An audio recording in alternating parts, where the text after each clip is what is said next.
ने प्रेस वार्ता की है। आप संयोजक अरविंद केजरीवाल ने उन पर निशाना साधा है।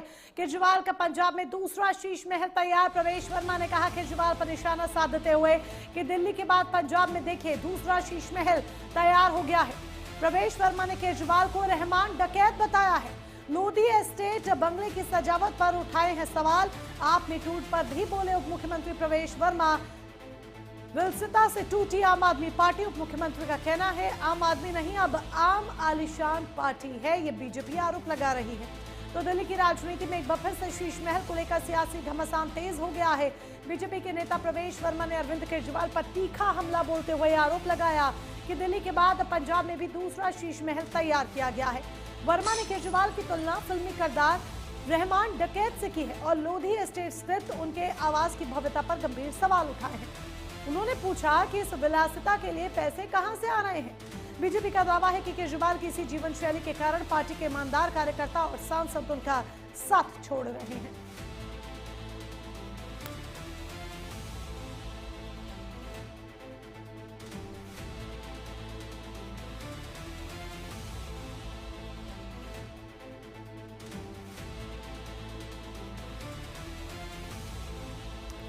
तो एक बार फिर से यहां पर गूंज देखने को मिल रही है शीश महल की। पहले दिल्ली का शीश महल सुर्खियों में था और अभी पंजाब का शीश महल देख लीजिए जिसने सुर्खियां बटोलनी है, जिसकी जो तस्वीरें हैं वो भारतीय जनता पार्टी की तरफ से जारी की गई हैं। हालांकि इस पर आम आदमी पार्टी की तरफ से भी करारा प्रहार आया है, वो भी हम आपको जरूर बताएंगे। एक बार फिर से जो दिल्ली की जनता को धोखा देते आए हैं, अन्ना आंदोलन का सहारा लेकर, महात्मा गांधी जी की फोटो का सहारा लेकर, शहीद भगत सिंह जी, बाबा साहब अंबेडकर जी की फोटो का सहारा लेकर, आम आदमी पार्टी की टोपी पहनकर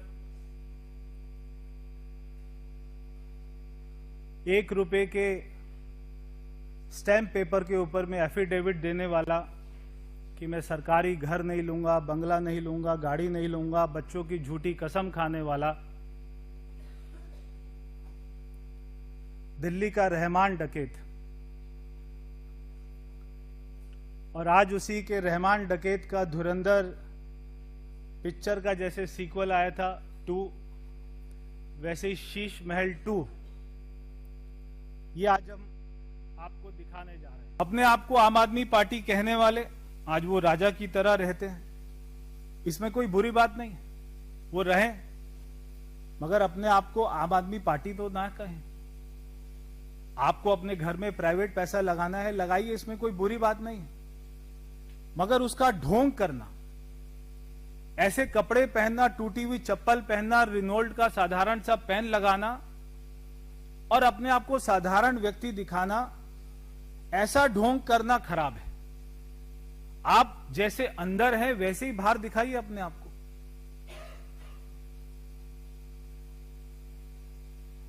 ये जो आपको पिक्चर्स दिखाई दी, ये केजरीवाल के भ्रष्टाचार और घोटालों का सीधा साधा वो सबूत है, सीधा सीधा सबूत है। क्योंकि ऐसी पिक्चर्स, ये कोई सीएम की सैलरी से बना हुआ घर नहीं है। सीएम की सैलरी जो मिलती है उससे दिल्ली में फ्लैट को किराए पर लेना भी आसान नहीं। ये मैं आपको बता दूं कि सरकारी घर है, मगर इस घर में जो पैसा लगा है वो सरकारी नहीं है। आपको ध्यान होगा जब शीश महल की बात आई थी और दिल्ली की जनता ने जवाब दिया था, तो केजरीवाल जी के पास में एकमात्र अपने बचाव में उनका डिफेंस था। उस एकमात्र डिफेंस को भी आज मैं खत्म कर देता हूं। उनका डिफेंस था कि मैं क्या करता, दिल्ली सरकार के चीफ इंजीनियर ने, पीडब्ल्यूडी डिपार्टमेंट ने ये पैसा लगा दिया, मेरे को तो पता ही नहीं लगा ये पैसा कब लगा शीश में, ये तो इंजीनियर ने लगा दिया। अगर वहां पे करोड़ों का मार्बल लगा तो इंजीनियर ने लगा दिया, मुझे तो पता ही नहीं लगा कि इस घर में इतना पैसा लग रहा है। आज वो एकमात्र डिफेंस को भी खत्म कर देते हैं। कि इस घर में लगा हुआ एक एक पैसा प्राइवेट। उधर दिल्ली से जब हम आपको बता दें एक और बड़ी खबर, सांसद राघव चड्ढा का आम आदमी पार्टी पर हमला। हम डरे नहीं, हताश होकर निकले हैं। दिल्ली चुनाव में हार की वजह है शीश महल। पार्टी की कार्यप्रणाली से हताश हैं, ये राघव चड्ढा ने कहा है। तो इस वक्त की सबसे बड़ी राजनीतिक खबर जो दिल्ली से आ रही है, आपको बता दें आम आदमी पार्टी को लेकर एक के बाद एक कई बड़े झटके उन्हें लग रहे हैं। राज्यसभा सांसद राघव चड्ढा समेत 7 सांसदों ने पार्टी का साथ छोड़ा। उनके सुर अब पूरी तरह बदल चुके हैं। राघव चड्ढा ने पार्टी छोड़ने के बाद एक प्रेस कॉन्फ्रेंस में बेहद गंभीर आरोप लगाए। चड्ढा का कहना है कि वो किसी से डरे नहीं है, डर की वजह नहीं है, बल्कि पार्टी की कार्यप्रणाली से हताश होकर जा रहे हैं। इतना ही नहीं, उन्होंने दिल्ली में शीश महल पार्ट 2 के निर्माण का दावा करते हुए कुछ तस्वीरें साझा की। चड्ढा ने सीधे तौर पर कहा कि दिल्ली चुनाव में पार्टी की करारी हार के पीछे शीश महल जैसे मुद्दे ही सबसे बड़ा कारण है।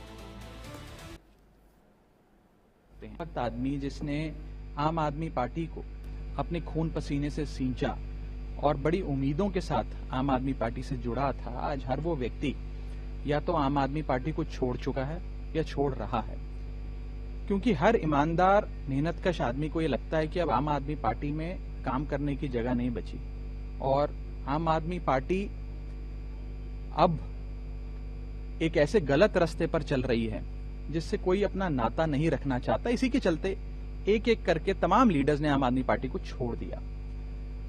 बाबा साहब अंबेडकर द्वारा बनाया गया संविधान ये ताकत देता है, ये प्रावधान देता है चुने हुए सांसदों को कि यदि उन्हें ऐसा महसूस हो कि उनकी पार्टी करप्ट और कॉम्प्रोमाइज्ड हाथों में चली गई है या पार्टी गलत रास्ते पर जा रही है, तो वे अपनी पार्टी को त्याग सकते हैं। अधिकांश सांसद अगर चाहें, और उसके लिए 2/3 या 2/3 से ज्यादा की लिमिट तय करी गई। इस केस में 1 नहीं, 2 नहीं, 3 नहीं, 4 नहीं, 5 नहीं, 6 नहीं, 7 सांसद मिलकर आम आदमी पार्टी को त्याग रहे हैं, छोड़ रहे हैं, क्योंकि वे मानते हैं कि आम आदमी पार्टी करप्ट और कॉम्प्रोमाइज्ड हाथों में जा चुकी है। आगे बढ़ेंगे, उत्तर प्रदेश की बात करते हैं जहां 2027